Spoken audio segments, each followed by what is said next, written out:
Hola, somos del grupo 412, subgrupo 2, equipo 3. Para nuestro tema de biología celular nos tocó el tema de difusión facilitada, transporte activo. A continuación les daremos una pequeña explicación de lo que es la difusión facilitada. Difusión facilitada. Una sustancia se difunde a través de una membrana, de una región de mayor concentración de un lado de la región a una de menor concentración de soluto, pero como no siempre lo hace a través de la bicapa lipídica o por un conducto, se une primero una proteína selectiva, un transportador activo que facilita la difusión. La unión del soluto con el transportador desencadena un cambio en la conformación de la proteína, expone el soluto al otro lado de la membrana donde se puede difundir a favor del gradiente. Es importante para medir la entrada y salida de solutos polares como azúcares y aminoácidos, que no penetran la capa lipídica.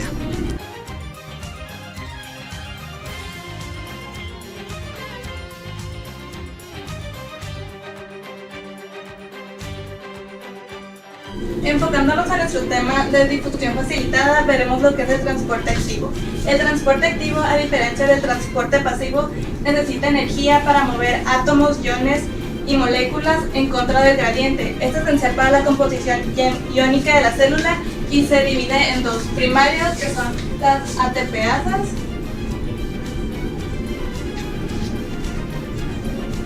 y secundario o cotransporte.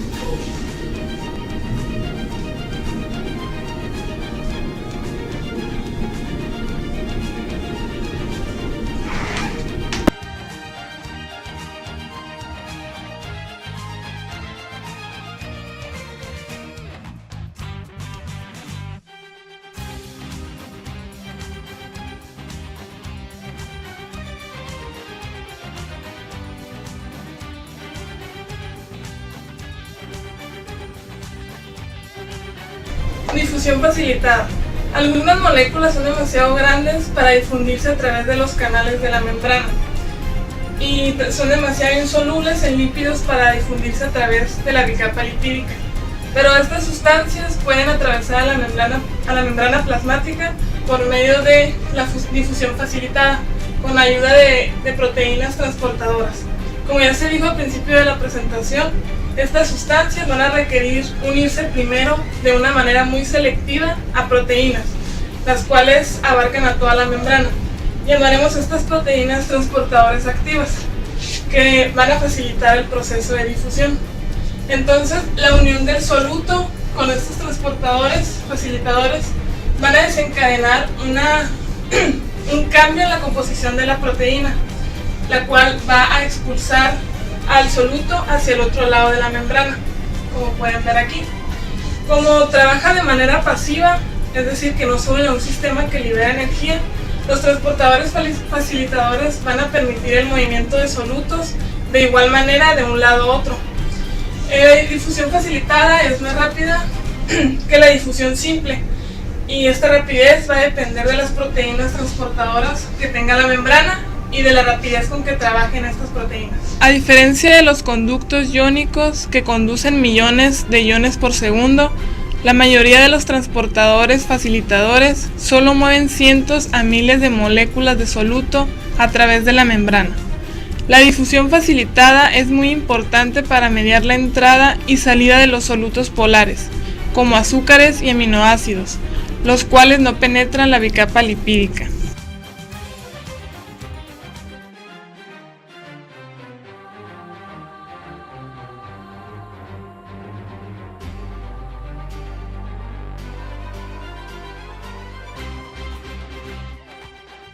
El transporte activo primario es dado por ATPasas. Estas ATPasas tienen unas subdivisiones que vienen siendo de tipo F, tipo P y tipo B. Las ATPasas tipo F y tipo B comparten ciertas características, como que tienen una estructura similar y están hechas de grandes proteínas. Tienen dos características fundamentales, que es una base hidrofóbica que atraviesa la membrana de unas de 9 a 13 cadenas polipeptídicas. También tiene una base hidrofóbica y también comparte una cabeza asociada mediante un tallo a la base. Esta se puede separar fácilmente de la base. El transporte activo primario. En este se utiliza la energía de la hidrólisis de ATP a nivel de la proteína de la misma membrana. Como resultado, esta misma proteína va a transportar a la molécula a través de una proteína.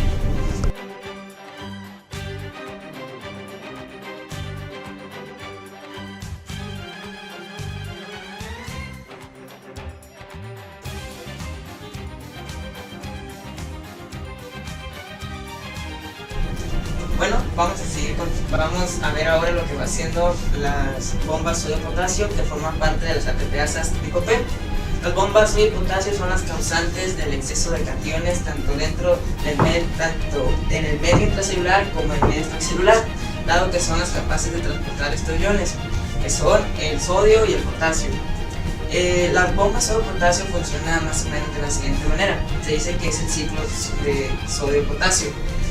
Cuando los cationes de sodio entran a la proteína, llevan a cabo se fosfolipizan, lo que causa que el fósforo entre en acción con la proteína y los libere hacia el medio extracelular.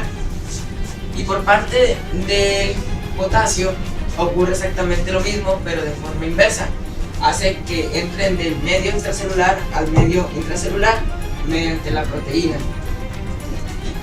Como estos dos cationes o iones son positivos, tiene que haber un equilibrio tanto en el medio extracelular como en el medio intracelular. Recordemos que la célula siempre buscará regularse o estar en equilibrio.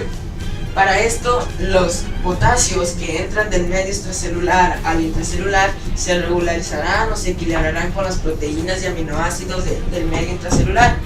Y los sodios que van desde el interior hacia el exterior se equilibrarán con los iones de cloro que se encuentran en exceso en la parte intracelular. Para hacerlo un poco más sencillo, si estos iones son positivos, tendrán que interactuarse y equilibrarse con iones negativos para llegar al equilibrio. Igualmente pasa eso en esta parte. El ciclo de lo que va haciendo sodio-potasio se dice que se regula o tiene una proporción de 3:2. A lo que se pudiera pensar de que es una proporción de 1:1 es incorrecto, dado que por 3 iones de sodio que se liberan de la célula, solo ingresan 2 iones de potasio. A esto se le llama proporción 3:2. Encontramos igualmente que el sodio y el potasio regulan las cargas eléctricas y forman lo que se conoce como a la separación de cargas a través de la membrana. Esto ayuda a mantener el constante variación, ¿no?, de las membranas en cambiar de lo positivo a lo negativo y viceversa. Igualmente, pues es un ejemplo de las ATPasas tipo P en las que anteriormente habíamos abordado. Las ATPasas tipo B son típicas de eucariotas. Se encuentran en la membrana de orgánulos tales como vacuolas en vegetales o lisosomas en animales. Bombean hidrógeno desde el citosol al orgánulo en cuestión, siendo responsables del pH ácido que tienen vacuolas y lisosomas.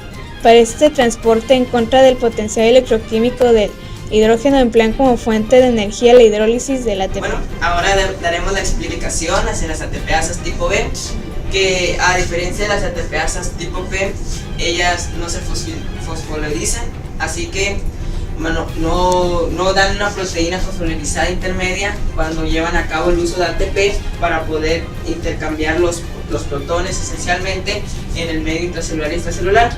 Estas ATPasas tipo B las encontramos más en las mitocondrias y en las vacuolas. El establecimiento de gradiente de concentración como el sodio, el potasio y el hidrógeno proporcionan un medio para almacenar energía en la célula.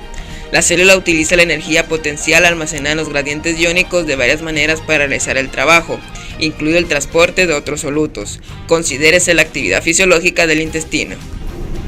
Bueno, ahora vamos a explicar el transporte secundario, o mejor conocido como contransporte.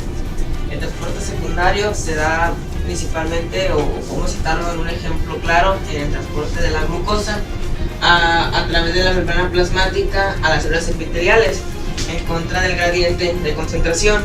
Ellas lo hacen por forma o por medio, mejor dicho, de las proteínas transportadoras, que en este caso reciben el nombre de cotransportadoras sodio-glucosa. A lo que utilizan estas glucosas es como aprovecharse del trabajo que hace el sodio para poder ingresar a las células. Por ejemplo, en la bomba de sodio y potasio encontramos a dos células de sodio que intentan ingresar a la célula, y la glucosa se acoplará a ellas para poder llevar a cabo el transporte y poder ingresar a lo que se conoce como medio intracelular y llevar a cabo sus funciones.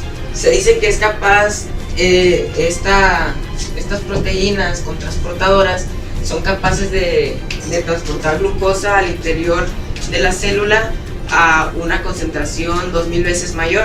O sea, pueden ir contra el gradiente de concentración 2000 veces mayor a ellas, y aún así podrán pasar, dado que aprovechan las condiciones del medio para poder llevar a cabo su transporte. Este tipo de transporte secundario se da principalmente en las plantas, en lo que va siendo para llevar a cabo la glucosa a sus paredes celulares.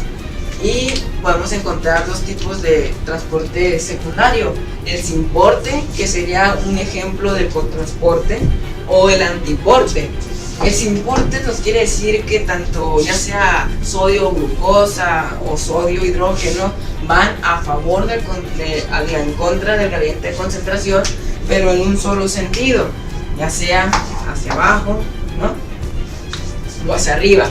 Y el antiporte, que es diferente, dado que las moléculas pueden ir en sentidos contrarios, ya sea hacia arriba o hacia abajo. Cuando intentamos, por ejemplo, la glucosa siempre va a querer entrar, ¿no? Eso es claro, pero a veces el hidrógeno va a querer salir, y los dos medios se aprovecharán del sodio para poder llevar a cabo sus funciones, como lo vimos en la bomba sodio-potasio, ¿no?, en donde decíamos que el sodio se mezclaba e interactuaba con la proteína para poder ser liberado. Estas dos partículas igualmente van a usar a la proteína cotransportadora para llevar a cabo este sistema, ¿no? Por eso se dice que el antiporte y el simporte. El antiporte, recordemos, sintetizando un poco el tema, será en un solo sentido, normalmente de afuera hacia adentro, y el antiporte podrá ser de afuera hacia adentro y de adentro hacia afuera.